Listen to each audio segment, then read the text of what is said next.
برِ صغیر کا ایک ایسا سلطان جو انگریزوں میں مشہور اور خوف کی علامت تھا کہ اس کی موت کا جشن پورے برطانیہ میں منایا گیا۔ وہ مرد مجاہد جو برِ صغیر میں برٹش ایسٹ انڈیا کمپنی کے مکمل رستے میں ایک سیسہ پلائی دیوار بن کر کھڑا رہا اور وقتاً فوقتاً ان کے دانت کھٹے کرتے رہتا، جس کا کہا گیا قول آج بھی پورے برِ صغیر میں گونجتا ہے کہ شیر کی ایک دن کی زندگی گدڑ کے 100 سالہ زندگی سے بہتر ہے۔ ایک ایسا سپہ سالار اور بہادر جس کی لاش پر کھڑے ہو کر برطانیہ کے جنرل نے یہ کہا کہ پورا ہندوستان ہمارا ہے۔ تو دوستو، آج ہم شیر میسور سلطان علی فتح ٹیپو سلطان کی بات کریں گے۔ ٹیپو سلطان کے آباء و اجداد کون تھے اور وہ ہندوستان میں کب آئے؟ کیا ٹیپو سلطان اور نبی پاک صلی اللہ علیہ وسلم کے خاندان بنی ہاشم اور قریش کا کوئی تعلق تھا؟ برِ صغیر کی سپر پاور سلطنت مغلیہ سلطنت کے باوجود آپ انگریزوں کے خلاف اتنے کیوں تھے اور عثمانی سلطان عبدالحمید اول سے مدد مانگنے کے باوجود وہ آپ کی مدد کو کیوں نہ آ سکے؟ تو دوستو، آپ دیکھ رہے ہیں دا انفارمیشن چینل 2028۔ پیارے دوستو، ٹیپو سلطان کے والد حیدر علی کے کچھ مورخین اور تاریخ دانوں کو ان کے شجرہ نسب ڈھونڈنے کی ذمہ داری سونپی گئی۔ تاریخ دانوں کے مطابق ان کا شجرہ نسب حسن بن یحییٰ سے چلتا ہے، جو کہ نبی پاک صلی اللہ علیہ وآلہ وسلم کے قبیلے سے تعلق رکھتے تھے۔ حسن اور ان کے والد یحییٰ نے ساری زندگی مکہ میں گزاری اور انہیں مکہ کے شریف کے طور پر بھی جانا جاتا تھا۔ تو چلو دیکھتے ہیں کہ ٹیپو سلطان کا خاندان مکہ سے ہندوستان کیسے آیا۔ حسن کے پوتے احمد نے سب سے پہلے مکہ سے ہجرت کرنے کا قدم اٹھایا اور اچھے روزگار کی تلاش میں انہوں نے مکہ سے یمن کا راستہ اختیار کیا اور یہاں انہوں نے وہاں کے گورنر کی بیٹی سے شادی کی اور اپنے سسر کی وفات کے بعد وہ وہاں کے گورنر بن گئے، لیکن وہاں کے مقامی لوگوں نے ایک سازش کے ذریعے انہیں قتل کر دیا اور ان کا 13 سالہ بیٹا محمد بمشکل اپنی جان بچا کر بغداد بھاگ گیا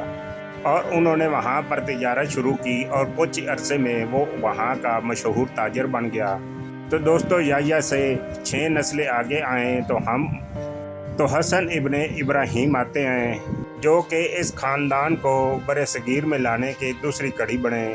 وہ اس طرح کہ حسن ابن ابراہیم اپنے باپ دادا کا کھڑا کاروبار سنبھالنے میں ناکام رہے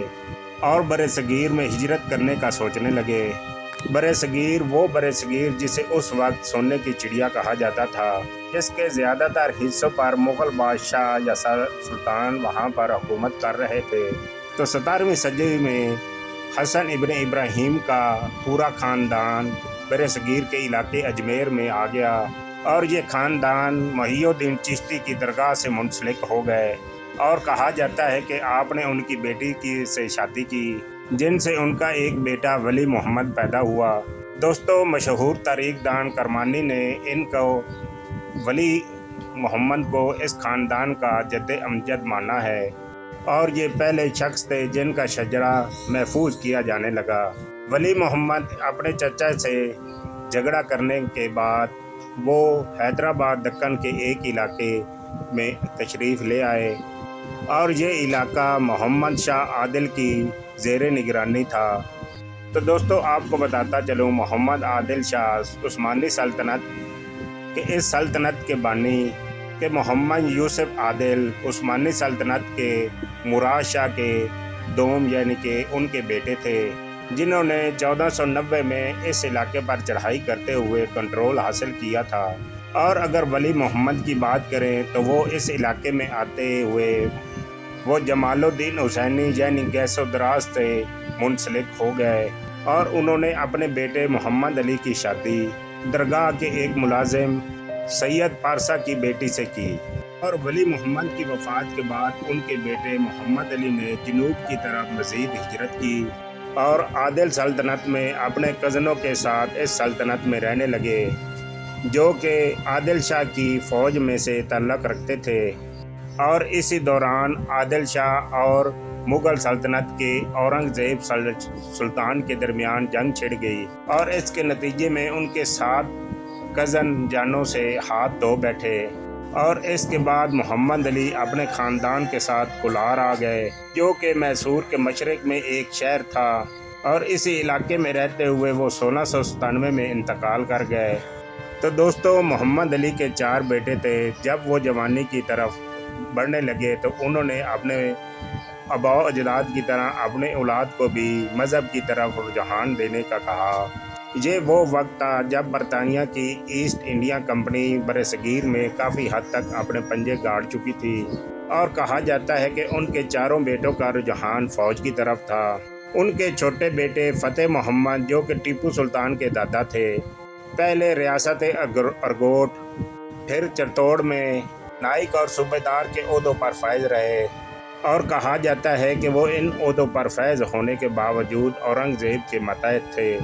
اور وہ مرہٹوں اور انگریزوں کے خلاف کامیابی سے لڑتے رہے۔ کچھ عرصہ وہ اپنے ان عہدوں پر فائز رہنے کے بعد اپنے چچا حیدر صاحب، جو کہ راجہ میسور کی فوج میں تھے، اور اس فوج میں شامل ہو گئے۔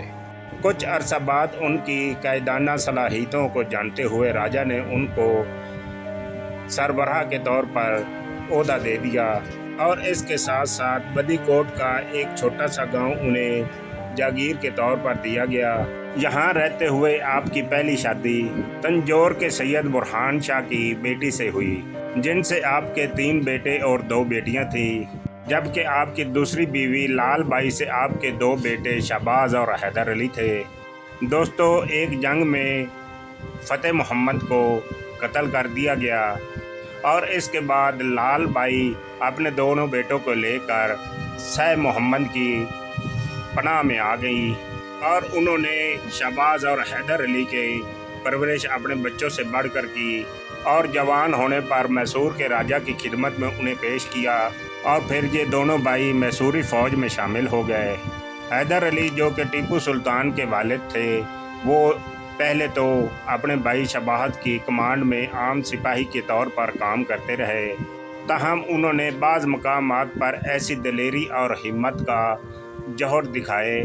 سلطنت کے راجہ ان سے بہت متاثر ہوئے، اور بعد میں ان کو اپنی فوج کا سپہ سالار بنا دیا۔ چنانچہ پہلی اور دوسری اینگلو میسور جنگیں میں حیدر علی نے دشمنوں کو لوہے کے چنے چبوا دیے۔ دوستو، اس وقت حیدر علی انگریزوں کے خلاف زیادہ پرجوش اور کامیاب تھے۔ ایک وجہ یہ تھی کہ انہوں نے برطانیہ کے سب سے بڑے فرانس سے اتحاد کر لیا تھا، اور وہ اپنی فوج کو ماڈرن کرنے میں بہت کامیاب ہوئے، اور دوسری وجہ یہ تھی کہ حیدر علی کے راکٹ اتنے پر اثر اور تیز تھے کہ انگریز ان کے سامنے ٹک نہ سکتے تھے، اور جب راجہ نے حیدر علی کے بڑھتے ہوئے اثر و رسوخ کو دیکھا تو ان کے خلاف سازشیں شروع کر دیں، اور اس وجہ سے حیدر علی نے 1761 میں راجہ کو قید کر دیا اور معصور سلطنت کا کنٹرول حاصل کر لیا۔ 1791 میں حیدر علی کی بیوی فاطمہ نساء سے ایک بیٹا پیدا ہوا، جس کا نام ٹیپو رکھا گیا۔ محرخین لکھتے ہیں کہ حیدر علی ایک ٹیپو صوفی سے بہت زیادہ تعلق اور متاثر تھے، اور اسی نام کی وجہ سے انہوں نے اپنے بیٹے کا نام فتح علی ٹیپو سلطان رکھا۔ حیدر علی خود تو پڑھے لکھے نہ تھے، لیکن انہوں نے اپنے بیٹے ٹیپو سلطان کے لیے بہت بڑے عالم منگوائے، اور اس کے علاوہ ٹیپو کو جنگ کی اعلیٰ تعلیم بھی دی گئی، اور انہیں لڑنے کے شعبے سے تعلق تمام علوم سکھائے گئے، اور وہ اپنے والد کے ساتھ جنگوں میں حصہ لینے لگے۔ اور جب حیدر علی کی وفات ہوئی تو یہ میسور سلطنت کے دوسرے سلطان یعنی ٹیپو سلطان بن گئے، اور انہوں نے انگریزوں کے خلاف 4 بڑی جنگیں لڑیں، جن میں 3 میں سے ان کو کامیابی ملی، جبکہ چوتھی اور آخری جنگ میں آپ کو شکست ہوئی۔ ایک جنگ میں تو ٹیپو سلطان نے اپنے سے بڑی فوج کو ہتھیار ڈالنے پر مجبور کر دیا تھا۔ اس کے علاوہ انہوں نے مرہٹوں کے خلاف بھی بہت سی جنگیں لڑیں، اور انہیں برِ صغیر میں راکٹ آرٹلری کا جد امجد مانا جاتا ہے، اور ان کے دور میں بنائے جانے والے راکٹ اتنے جدید اور اچھے تھے کہ 2 کلومیٹر تک مار کر سکتے تھے، اور اس وجہ سے وہ برِ صغیر میں ایک ہیرو کے طور پر سامنے آئے۔ لیکن انگریزوں کے راستے میں وہ ایک بہت بڑی رکاوٹ بن کر سامنے آئے۔ انگریزوں سے لڑتے ہوئے انہیں محسوس ہو گیا تھا کہ جلد ہی کہ وہ میسور کی سلطانی اتنی آسان نہ تھی، اور انہوں نے انگریزوں کے خلاف دنیا کی سب سے بڑی سلطنت عثمانیہ سلطنت کے عبدالحمید سے بھی مدد مانگی۔ لیکن عبدالحمید یورپ اور ایشیا میں اپنی جنگوں میں مصروف تھے، لیکن وہ ان کی مدد کو نہ آ سکے۔ چنانچہ سن 1799 میں چوتھی اینگلو میسور جنگ میں ایسٹ انڈیا کمپنی کے 60,000 جوانوں نے میسور سلطنت کا محاصرہ کر لیا۔ میر جعفر صادق کے جیسے غداروں کی وجہ سے انہوں نے اندر سے دروازے کھول دیے، اور اس وجہ سے ٹیپو سلطان کو 1799 میں قتل کر دیا گیا۔ ان کی موت کے فوراً بعد برٹش جنرل ہیرس نے یہ کہا کہ "ناؤ انڈیا از آورز"، اب ہندوستان ہمارا ہے۔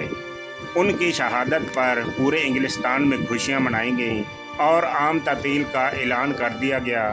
دوستو، ٹیپو سلطان کی کئی بیویاں تھیں، لیکن ان میں 2 بیویاں رقیہ اور ختیجہ بہت مشہور تھیں۔ جبکہ آپ کی اولاد کی بات کریں تو آپ کے 12 بیٹے اور 1 بیٹی تھی، اور بعض جگہوں پر آپ کی 4 بیٹیوں کا ذکر بھی آتا ہے۔ ٹیپو سلطان کی وفات کے بعد ان کی بے اولاد کا کیا بنا اور یہ آج کل کہاں بستے ہیں؟ تو دوستو، میسور پر قبضے کے بعد ان کے تقریباً خاندان کے 300 افراد کو کلکتہ منتقل کر دیا گیا۔ یہ اس وقت ایک ایسا علاقہ تھا جو ایک جنگل سے کم نہ تھا۔ اس منتقلی کی صرف اور صرف ایک وجہ تھی، اور اس کی وجہ یہ تھی کہ انگریز اس خاندان کے بچے ہوئے افراد کو یا تو قتل کر دیتے تھے یا پھر دور دراز علاقوں میں بھیج دیتے تھے، تاکہ ان کی طرف سے کسی طرف کی کوئی بغاوت جنم نہ لے سکے۔ اور اگر آج کے دور کی بات کریں تو کلکتہ میں آج بھی اس خاندان کے 45 خاندان اب بھی کلکتہ میں پائے جاتے ہیں، جہاں پر وہ آج بھی بہت غربت میں زندگی گزار رہے ہیں اور چھوٹے موٹے کام کرتے ہیں، جبکہ ٹیپو سلطان کے کچھ اولاد بنگال اور موجودہ پاکستان میں ہجرت کر گئے تھے، جن کا آج کوئی نام و نشان نہیں ملتا۔